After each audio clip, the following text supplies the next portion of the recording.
नमस्कार, अपन समाचारमा स्वागत छ। सुरु गरौँ मुख्य समाचारबाट। भदौ 1 गतेदेखि लागू हुने मुलुकी अपराध ऐन 2074 संशोधन गर्न नेपाल चिकित्सक संघद्वारा सरकारसँग माग। सांसदहरूद्वारा निजगढ अन्तर्राष्ट्रिय विमानस्थल निर्माण कार्यको प्रगति विवरण माग। 2 हप्ताभित्र मोडलिटी तय गर्ने प्रधानमन्त्रीको जवाब। संघीय संसद प्रतिनिधि सभा विषयगत समितिका सभापतिहरूको चयन आगामी भाद्र 5 गते। सूचना प्रविधिको क्षेत्रमा लगानी बढाउन उद्योगी व्यवसायीहरूलाई सरकारको आग्रह। र सरकारले थप 95 वटा सामुदायिक विद्यालयहरूमा प्राविधिक शिक्षा कार्यक्रम सञ्चालन गर्ने अनुमति। अब समाचार विस्तारमा। निरन्तर परेको पानीसँगै कोशी नदीको बहावले खतराको सङ्केत नागेको छ। पूर्वका पहाडी जिल्लामा 2 दिनदेखि भारी वर्षा भएसँगै कोशीको बहावले खतराको सङ्केत पार गरेको हो। निरन्तरताको वर्षाले साना खोलाबाट बाढी आउने क्रम नरोकिएकाले सतर्क रहन जल तथा मौसम विज्ञान विभागले सर्वसाधारणलाई अनुरोध गरेको छ। कोशी अन्तर्गत बग्ने सिमलेमा पानीमा सतह 9.73 मिटर पुगेको जल तथा मौसम विज्ञान विभागले जानकारी दिएको छ। कोशी 10.5 मिटरलाई सतर्कता तह मानिएको छ। देश 1 र 2 कुचचुरे क्षेत्रबाट बग्ने लाल बकैयार, रातुखोला, गगन सुनसरी, बढी, बिरिङ मेची लगायत साना नदीमा पनि पानीको बहाव उच्च जोखिम रहेको विभागले जानकारी दिएको छ। देशैभरि मङ्गलबार भारी वर्षा हुने भएकाले बाढीको सम्भावना बढी भएको जल तथा मौसम पूर्वानुमान महाशाखाले जनाएको छ। महाशाखाका अनुसार पश्चिमी क्षेत्रमा मङ्गलबार भारी वर्षाको सम्भावना रहेको छ। जल तथा मौसम विज्ञान विभागले बाढीबारे उच्च सतर्कता अपनाउन SMS र सामाजिक सञ्जालबाट अनुरोध गरेको छ। विभागले खोला आसपासमा मनसुन भारी SMS बाट अग्रिम सूचना प्रवाह गर्दै आएको छ। नेपाल चिकित्सक संघले मुलुक अपराध संहिता ऐन 2074 संशोधन गर्न सरकारसँग माग गरेको छ। नेपाल चिकित्सक संघले सोमबार काठमाडौँमा पत्रकार सम्मेलन गरी भदौ 1 गतेदेखि लागू हुने मुलुकी अपराध संहिता ऐन 2074 संशोधन गर्न सरकारसँग माग गरेको हो। संघका अध्यक्ष मुक्तिराम श्रेष्ठले आफूहरूलाई अपराधी सरह दण्ड सजाय दिने व्यवसाय सहित लागू गर्न खोजिएको ऐन संशोधन नभए भदौ 1 गतेबाट बिरामी नजाँच्ने चेतावनी पनि दिनुभयो।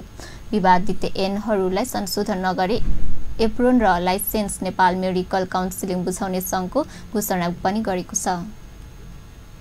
कुनै पनि अब त्यसको अनुसन्धान गर्नुपर्ने आवश्यकता रहेन। यो कानुनले एकैचोटि लगेर फौजदारी अभियोगमा राख्ने भयो भनौँ न। आज केही घटना घट्यो अनि त्यसपछि चिकित्सकलाई थुनेर अनि कारबाही बढाउने भयो। यो अवस्थामा यो लाइसेन्स लिएर बस्दाखेरि भनौँ न काम गर्नुपर्ने हुन्छ। त्यसले गर्दाखेरि अब लाइसेन्स नै जसले दिएको छ उसलाई बुझाइदिएपछि बिरामी नहेरेको भन्ने पनि ठहर्दैन होइन। अप्रत्यक्ष रूपमा यसले कसलाई मार्नुपर्छ भन्ने कुरा त भनौँ न प्रश्न अप्रत्यक्ष भन्दा प्रत्यक्ष रूपमा बिरामीहरूलाई नै मार पर्ने हो। किनभने अब जटिल किसिमका बिरामीहरूमा चिकित्सक हेर्दै भएन, यहाँबाट रिफर गर्ने भयो। रिफर भन्दा भन्दै कुनै एम्बुलेन्सै मान्छे पर्ने सम्भावना हुन्छ। कुनै फेरि इन्डियातिर जाऊ, अब नेपालमा यस्तो किसिमको असुरक्षा भएको हुनाले सबै इन्डियातिर जाऊ भनेर बाहिर पठाउने सम्भावना, बाहिर पठाउनु पर्ने बाध्यता हुन्छ होइन। अब यसले गर्दाखेरि हामीले अध्यक्ष श्रेष्ठले बिरामीको उपचार गर्ने चिकित्सकहरूलाई अपराधिक करार गर्ने सरकारको नियम आफूहरूलाई मान्य नहुने पनि बताउनुभयो। भदौ 1 गतेबाट लागू हुने मुलुकी अपराध संहिता ऐनमा चिकित्सकहरूको लापरवाहीले बिरामीको मृत्यु भएको पुष्टि भएमा 5 वर्ष कैद र हेलचेक्राईमा बिरामीको ज्यान गएमा त्यस्ता चिकित्सकलाई 3 वर्ष कैद सजाय र 30,000 सम्म जरिवाना लिने व्यवस्था गरिएको छ। यस्तो प्रावधान आफूहरूलाई अपराधिक करार गर्ने ढङ्गले आएको दावी गर्दै अध्यक्ष श्रेष्ठले त्यो मान्य नहुने बताउनुभयो। उहाँले फौजदारी अभियोगमा गम्भीरदार बन्नु भन्दा उपचार गर्न छोड्न नै उपयुक्त हुने निष्कर्षमा पुगिएको पनि बताउनुभयो। सङ्घको चिकित्सकहरूले लापरवाही गरी नगरेको छानबिन गर्नुपर्ने प्रावधान ऐनमा राख्न पनि सरकारसँग माग गरेको छ। सांसदहरूले सामाजिक विषयमा सरकारले ध्यानकर्षण गराएका छन्। सोमबार बसेको प्रतिनिधि सभा बैठकले शून्य समयमा बोल्दै सांसदहरूको आफ्नो क्षेत्रको समस्याका समाधान सरकारको ध्यानकर्षण गराएका हुन्। सांसद उमाकान्त चौधरीले बारा जिल्लामा निर्माणाधीन अन्तर्राष्ट्रिय विमानस्थल र फास्ट ट्र्याकको काम अघि बढ्न नसकेको भन्दै दुवै आयोजनाको स्थितिबारे सदनलाई जानकारी गराउन माग गर्नुभयो। सांसद कृष्ण प्रसाद दाहालले राजधानीलाई जोड्ने वैकल्पिक राजमार्ग कान्ति राजमार्गको काम सम्पन्न हुन नसकेको प्रति सरकारको ध्यानकर्षण गराउँदै समयमा काम सम्पन्न गर्न नसक्ने ठेकेदारलाई कारबाहीको माग गर्नुभयो। सांसद कृष्ण भक्त पोखरेलले संविधानको धारा 38 मा प्रत्येक नागरिकलाई उपयुक्त वासस्थानको व्यवस्था हुने उल्लेख भएकाले आवश्यक कानून निर्माण गरी आगामी असोज 3 गते भित्र असुरक्षित बसोबास गरिरहेका सुरक्षित स्थान सार्नु भनी संकल्प गर्न सरकारको ध्यानकर्षण गराउनुभयो। सांसद गगन कुमार थापाले आगामी भदौ 14 र 15 गते राजधानीमा हुन लागेको विश्वविद्यालय शिखर सम्मेलनमा सहभागी हुन आउने विदेशी पाहुनालाई एउटै होटलमा नराखी फरक फरक होटलमा राख्न तथा राजधानी सडक अवस्था सुधार गर्न सरकारको ध्यानकर्षण गराउनुभयो। पर्यटन तथा नागरिक उन्नयन मन्त्री रविन्द्र अधिकारीले आफ्नो मन्त्रालयबाट भएको कामबारे संघीय सदनलाई जानकारी गराउनु भएको छ। प्रतिनिधि सभाको सोमबारको बैठकमा समय मागेर बोल्दै उहाँले मन्त्रालय मतहतका कार्य प्रगतिबारे सदनलाई जानकारी गराउनु भएको हो। उहाँले त्रिभुवन अन्तर्राष्ट्रिय विमानस्थलको धवन मार्ग निर्माण, निजगढ भैरवा गौतम बुद्ध तथा पोखरी स्थित विमानस्थल निर्माणको प्रगति, सम्पदा पुनर्निर्माण लगायत बारे सदनलाई जानकारी गराउनु भएको हो। उहाँले त्रिभुवन अन्तर्राष्ट्रिय विमानस्थलको धवन मार्ग निर्माण गरी 24 घण्टा सञ्चालनमा आउने प्रबन्ध मिलाउन लागेको जानकारी गराउनुभयो। अन्तर्राष्ट्रिय विमानस्थल 21 घण्टा सञ्चालन कार्य प्रभावित रूपमा विस्तार अगाडि बढेको छ। अबको 1 वर्षपछि यो विमानस्थलको क्षमता 50% बढ्नेछ। हामीले आन्तरिक विमानको उडान यसबीचमा हामीले आन्तरिक विमानहरूको उडान बिहानैबाट सुरु गर्ने अभ्यास गरेका छौँ। अहिले 7 बजेको ओरपरबाट सुरु गरेका छौँ। अब सेप्टेम्बर 1 बाट हाम्रो अध्ययनमा हामीलाई के प्राप्त भएको छ भने हाम्रो टाइम स्पेस हामीलाई 1.5 घण्टा बढी थपिनेछ। हामी 5 बजेबाट एयरपोर्ट ओपन गर्नेछौँ र 6 बजेबाट डोमेस्टिक र अरू डोमेस्टिक हाम्रो हुँदैन थियो 6 बजेबाट, त्यसलाई डोमेस्टिक आन्तरिक विमानहरू चाहिँ 6 बजेबाट उड्ने कुराको पनि म जानकारी गराउन चाहन्छु। यस्तै गरी खास गरिकन 2075 असार 7 गतेदेखि चन्द्रगढी विमानस्थलमा भू उपग्रहमा आधारित उडान अवतरण प्रणाली सुरु भएको छ र हामी चन्द्रगढी, जनकपुर लगायतको रात्रि उडानका लागि 4 महिनाभित्र चाहिँ लाइटहरूको व्यवस्थापन गरिसक्नेछौँ र खास गरिकन चन्द्रगढी निजगढ अन्तर्राष्ट्रिय विमानस्थलको वातावरण प्रभाव मूल्याङ्कन स्वीकृत भइसकेको र 2 हप्ताभित्र मोडलिटी पनि तय हुने बताउनुभयो। उहाँले मुआब्जा लगायत पूर्व तयारीका काम 1 महिनाभित्र सुरु हुने जानकारी दिनुभयो। पोखरा विमानस्थलका लागि भने आवश्यक भए मात्रै बाँकी जग्गा अधिग्रहण गरिने जानकारी गराउनुभयो। सांसद दिलेन्द्र प्रसाद बरुले वायु उडानको विमान बापतको रकम स्वदेशी 50,000 मात्रै दिने र अन्य विदेशीलाई 1,50,000 हुने व्यवस्था गरे मन्त्रीसँग जिज्ञासा राख्नु भएको थियो। उहाँले हायर रिजेन्सी सेयर ट्रान्सफर नभएको र सेयर घटेको बारेमा मन्त्रालयले खोजी गरिरहेको जानकारी गराउनुभयो। एयर बस खरिदमा भएको भ्रष्टाचार बारे भने उहाँले सबै प्रक्रिया बुझ्न सकिने भन्दै गोलमुटल जवाफ दिनुभयो। सांसद रामबहादुर विष्टले बढी जहाज खरिद 10% कमिसनको कुरा चलेको छ भन्दै यसबारे स्पष्ट पार्न आग्रह गर्नुभएको थियो। अब केही विश्रामपछि समाचारमा स्वागत छ। अब बाँकी समाचार। प्रधानमन्त्री केपी शर्मा ओलीले नेपालको संविधान विश्वकै उत्कृष्ट संविधान भएको बताउनु भएको छ। सोमबार नेपालको संविधान सम्मेलन नामक कार्यक्रमको समापन गर्दै प्रधानमन्त्री ओलीले बहुमतबाट निर्माण गरिएको संविधान विश्वकै उत्कृष्ट भएको बताउनु भएको हो। संविधान निर्माणसँगै संविधान कार्यान्वयनमा जोड दिँदै जनताको प्रत्यक्ष जीवनशैलीसँग जोडिएको हक अधिकारलाई सुनिश्चित गर्न नेपालको संविधान सफल भएको पनि बताउनुभयो। संविधान फरक मत राख्दै आएको विभिन्न राजनीतिक दलका मागलाई समेत सम्बोधन गर्दै र आवश्यकताका आधारमा संविधानलाई संशोधन गरेर सर्वोपरि संविधान बनाउने सरकारको ध्येय रहेको प्रधानमन्त्री ओलीको तर्क थियो। नेपाली इतिहासमा निर्माण गरिएको 7वटा संविधान मध्येको उत्कृष्ट संविधानले जनतालाई विभिन्न हक र अधिकार दिएर सभ्य समाज निर्माण गर्न समेत सफल भएको बताउनुभयो। संविधानले दिएको अधिकारको सुनिश्चितताका लागि आवश्यक ऐन कानून निर्माण गरेर संविधानलाई कार्यान्वयन गर्न सरकार अग्रसर रहेको प्रधानमन्त्री ओलीको दाबी थियो।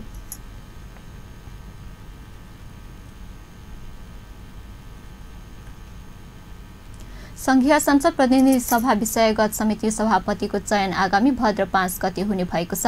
प्रतिनिधि सभाको सभामुख कृष्णबहादुर महराले प्रतिनिधि सभा अन्तर्गत 10 वटा विषयगत समितिका सभापतिहरूको निर्वाचन आगामी भद्र 5 गते मंगलबार तोकिएको जानकारी दिनुभएको हो। प्रतिनिधि सभाको बसेको बैठकमा उहाँले भद्र 5 गते मंगलबार बिहान 11 बजे समितिका सभापतिहरूको निर्वाचनको मिति तय गरिएको पनि बताउनुभयो। यसैबीच संघीय संसद सचिवालयका महासचिव मनोहर प्रसाद भट्टराईले सभामुख कृष्णबहादुर महराको निर्देशन अनुसार प्रतिनिधि सभाका विषयगत समितिका सभापतिहरूको निर्वाचन मिति तोकिएको सूचना जारी गर्नुभएको छ। प्रतिनिधि सभामा अर्थ समिति, अन्तर्राष्ट्रिय सम्बन्ध समिति, उद्योग तथा वाणिज्य र श्रम तथा उपभोक्ता हित समिति, कानून न्याय तथा मानव अधिकार समिति, कृषि सहकारी तथा प्राकृतिक स्रोत समिति, महिला तथा सामाजिक समिति, राज्य व्यवस्था तथा सुशासन समिति, विकास तथा प्रविधि समिति, शिक्षा तथा स्वास्थ्य समिति र सार्वजनिक लेखा समिति गरेर 10 वटा विषयगत समिति रहेका छन्।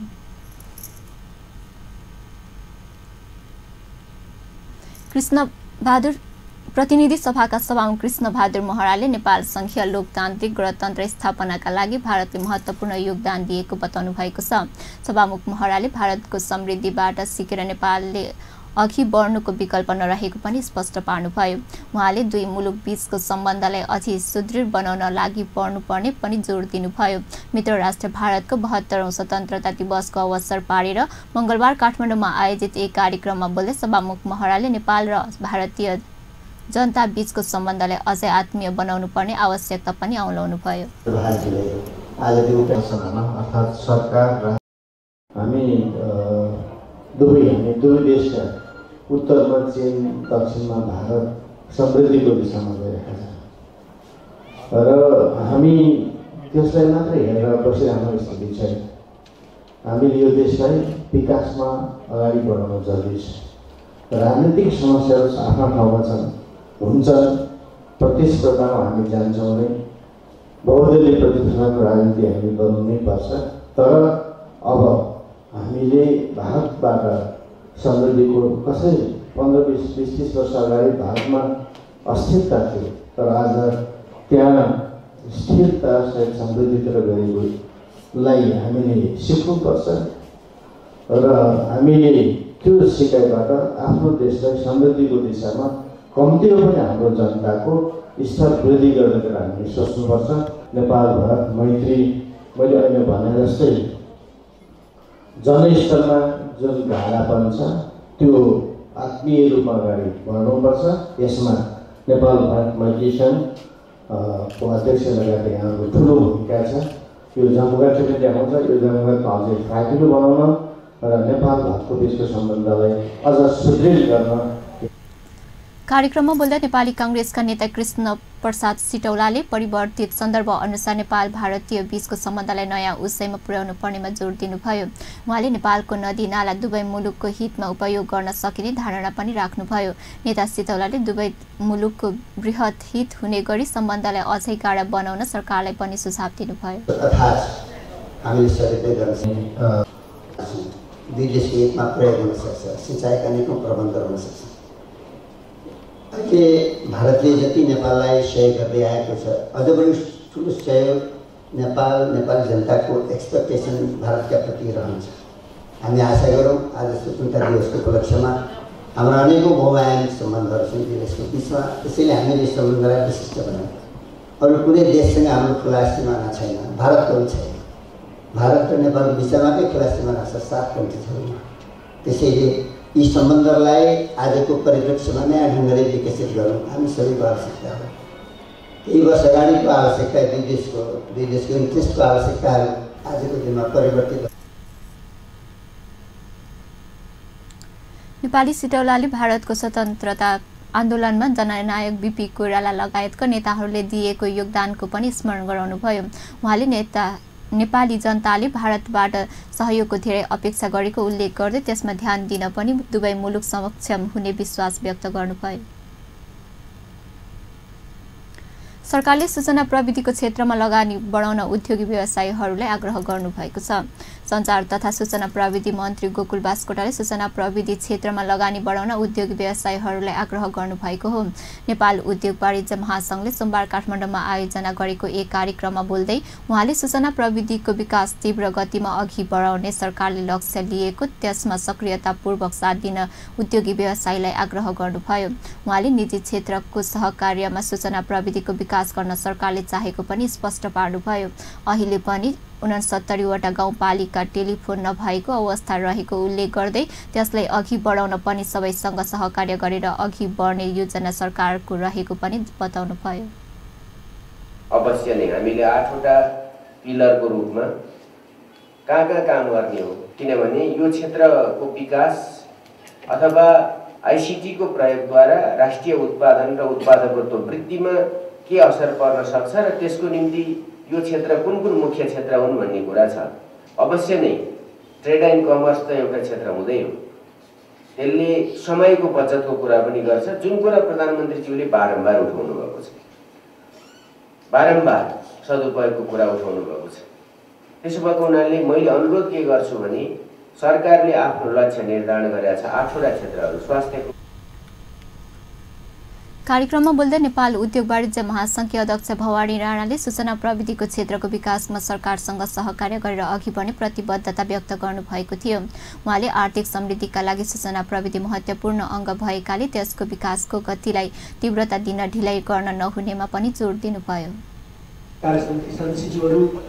आईसीटी डेभलपमेन्ट कमिटी एउटा एकदमै इम्पोर्टेन्ट अङ्ग भनेको चाहिँ सूचना र सञ्चारै हो, आईटी सेक्टरै हो र हामीले नेपालले प्रगति त गरिरहेका छौँ, तर पनि कसरी हामीले यो सेक्टरमा चाहिँ निजी क्षेत्र र सरकार मिलेर अझ यसलाई प्रभावकारी रूपमा अगाडि बढाउने, जसले गर्दाखेरि चाहिँ आर्थिक समृद्धिलाई पनि यसले ठुलो टेवा पुर्याउँछ। आउने दिनहरूमा चाहिँ किन हामी मन्त्रालय र उद्योग वाणिज्य महासंघ मिलेर चाहिँ के एउटा कार्यक्रमहरू अगाडि बढाउँ, जसले गर्दा यो सेक्टरलाई चाहिँ हामीले एउटा एकदमै भरपूर रूपमा चाहिँ नेपाली जनताहरूले, निजी क्षेत्रले र सम्पूर्ण मुलुकले नै यसको चाहिँ एउटा लाभ लिन सकोस् भन्ने कुरा पनि गर्नुभएको थियो। त्यसको लागि म उहाँलाई धन्यवाद पनि दिन चाहन्छु र माननीय मन्त्रीज्यूलाई उद्योग वाणिज्य महासंघको तर्फबाट, निजी क्षेत्रको तर्फबाट हामी सरकारसँग हरेक कमिटीमा।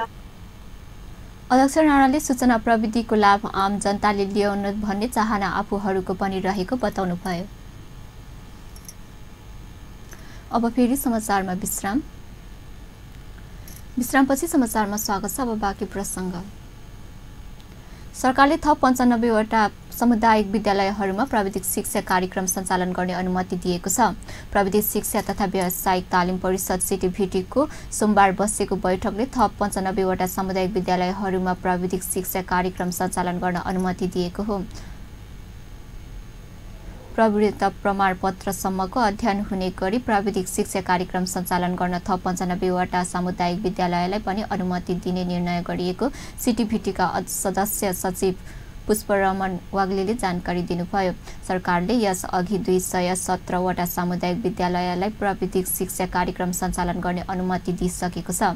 सदस्य सचिव वाग्लेले काठमाडौँमा पत्रकार सम्मेलन गरी 8 वटा आङ्गिक प्राविधिक शिक्षा लगायतहरूलाई पनि पूर्वाधारको विकास गरी कार्यक्रम विस्तार गर्न अनुमति दिएको जानकारी दिनुभयो। आङ्गिक बहुप्राविधिक शिक्षालयहरूमा कार्यक्रम विस्तार गर्ने भनेर त्यसलाई चाहिँ सम्भव भएसम्म व्यवस्थापन पूर्वाधारहरू व्यवस्थापन गर्न सक्यो भने 8 वटा बहुप्राविधिक शिक्षालयहरूलाई कार्यक्रम सञ्चालनको लागि अनुमति दिएको छ र त्यसरी नै सीटीभीटीसँग साझेदारी मदन आश्रित, शैलजा जस्ता साझेदारी संस्थालाई चाहिँ पशु विज्ञानको 3 वर्षे डिप्लोमा कार्यक्रम सञ्चालनको लागि कार्यक्रम थप गरिएको छ र यो चाहिँ अहिलेको देशको आवश्यकता सम्माननीय प्रधानमन्त्रीज्यूको पद बहालीको क्रममा घोष भएको आगामी 2 वर्षभित्र प्रत्येक स्थानीय तहमा सीटीभीटीबाट मान्यता प्राप्त प्राविधिक शिक्षालय स्थापना गर्ने भन्ने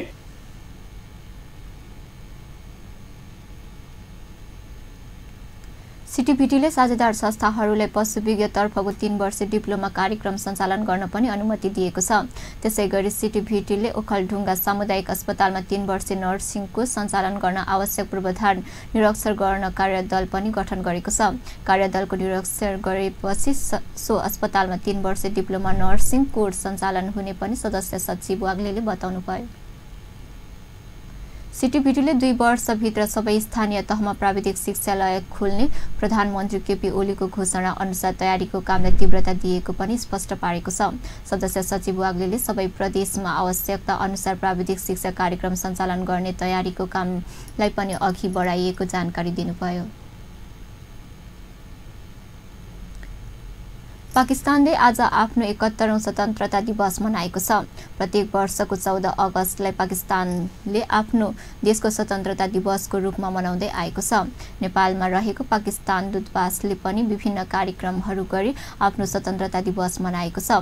नेपालका लागि पाकिस्तानी राजदूत मजहर जावेदले पाकिस्तानी दूतावासको परिसरमा देशको अन्तर्राष्ट्रिय झण्डा फहराएर कार्यक्रमको उद्घाटन गर्नुभयो। कार्यक्रममा राजदूत जादेवले पाकिस्तानका राष्ट्रपति ममुन हुसेन र प्रधानमन्त्री नसिर उल मुल्कले स्वतन्त्रता दिवसका अवसरमा जारी गर्नुभएको शुभकामना सन्देश वाचन गरेर सुनाउनु भएको थियो।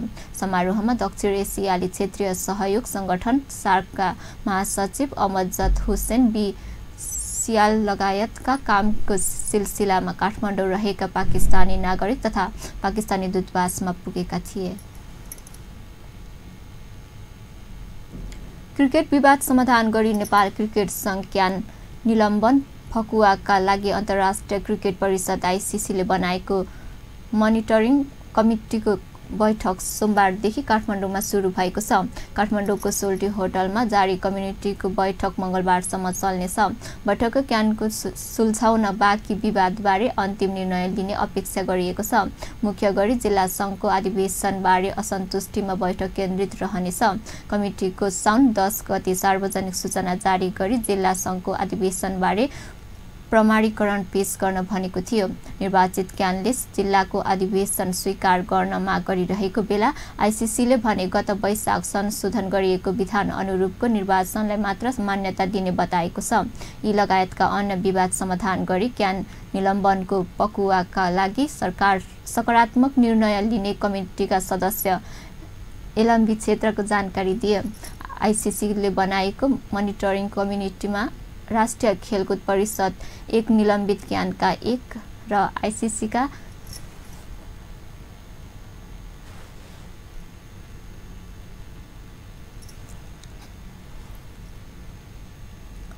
तीनजनालाई प्रतिनिधि छन्। राखेबाट उलबी छेत्री निलम्बन क्यानबाट ठाकुरी प्रताप थापा राइस र आइसिसीबाट अमर शेख मोहम्मद अली र नीतिश कोठरी छन्। निर्वाचित क्यानको आइसिसीको माउन्टेन अनुसार विधान संशोधन गरेपछि बाँकी विवाद समाधानका लागि आइसिसीले मोनिटरिङ कम्पनी गठन गरेको हो। अन्त्यमा मुख्य समाचार पुनः एकपटक।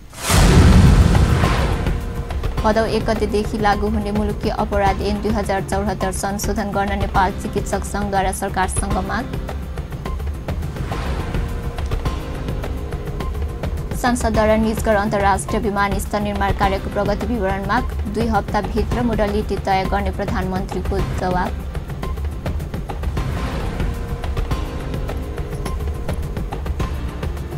संघीय संसद प्रतिनिधि सभा विषयगत समितिका सभापतिहरूको चयन आगामी भाद्र 5 गते हुने। सूचना प्रविधिको क्षेत्रमा लगानी बढाउन उद्योगी व्यवसायीहरूलाई सरकारको आग्रह। र सरकारले थप 95वटा सामुदायिक विद्यालयहरूमा प्राविधिक शिक्षा कार्यक्रम सञ्चालन गर्ने अनुमति। हवस् त अहिलेलाई समाचार यति नै। पल पल खबर तेज नजर अपन टेलिभिजन हेर्दै गर्नुहोला। नमस्कार।